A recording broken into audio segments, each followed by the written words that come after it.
বন্ধুরা, আজকে ভোলা মাছটা রান্না করলাম। ভোলা মাছটা ভালো করে ধুয়ে নুন হলুদ মাখিয়ে ভেজে নিচ্ছি। দুই দিকে এপিট ওপিট করে ভালো করে ভাজা হয়ে হয়ে গেলে তুলে নেবো এটাকে। নিয়ে তেলের মধ্যে পেঁয়াজ লঙ্কা দিলাম, এটাকে ভাজবো সামান্য একটু। এরপরে নুন দেবো, কারণ নুন দিলে পরে একটু পেঁয়াজটা নরম হয়ে যায়।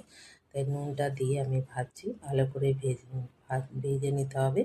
ভেজে নিয়ে এরপরে আমি টমেটোটাও দিয়ে দিলাম। টমেটোটা আর পেঁয়াজটা একসঙ্গে আমি ভালো করে ভেজে নিচ্ছি। টমেটোটা যেহেতু নুন দিয়েছি, টমেটোটা নরম হয়ে যাবে। নরম হয়ে গেছে, এর মধ্যে আদা রসুন জিরে ধনে আর হলুদ একসঙ্গে আমি মিশিয়ে সেই মশলাটাও দিয়ে দিলাম।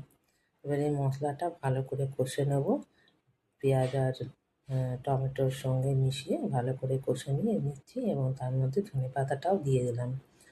অনেকটাই আমার কষানো হয়ে গেছে, ভালো করে কষিয়ে নিতে হবে, নাহলে মশলার গন্ধটা বেরোবে। এটা আমি অন্যরকমভাবে করতে পারতাম, কিন্তু আমি সহজভাবেই করলাম। অন্য কিছু আর সেরকম আমি বেশি দিয়ে রিচ করলাম না রান্নাটায়। এবার আমি জল ঢেলে দিচ্ছি।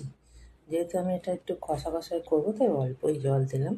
যেহেতু 2 পিস মাত্র মাছ আমি রান্না করছি, আমাদের দুজনের জন্য। জলটা ফুটে গেলে মাছটা আমি দিয়ে দিলাম। মাছটা দিয়ে ভালো করে এটা মশলাটা মাছের মধ্যে ঢুকবে, যাতে একটু ফুটিয়ে নেব, এবং জলটাকেও আমি কমিয়ে নেব। ফুটে গেলে জলটা কমে গেলে তারপরে এবার কমে গেছে, এবার আমি নামিয়ে দিচ্ছি। আমার হয়ে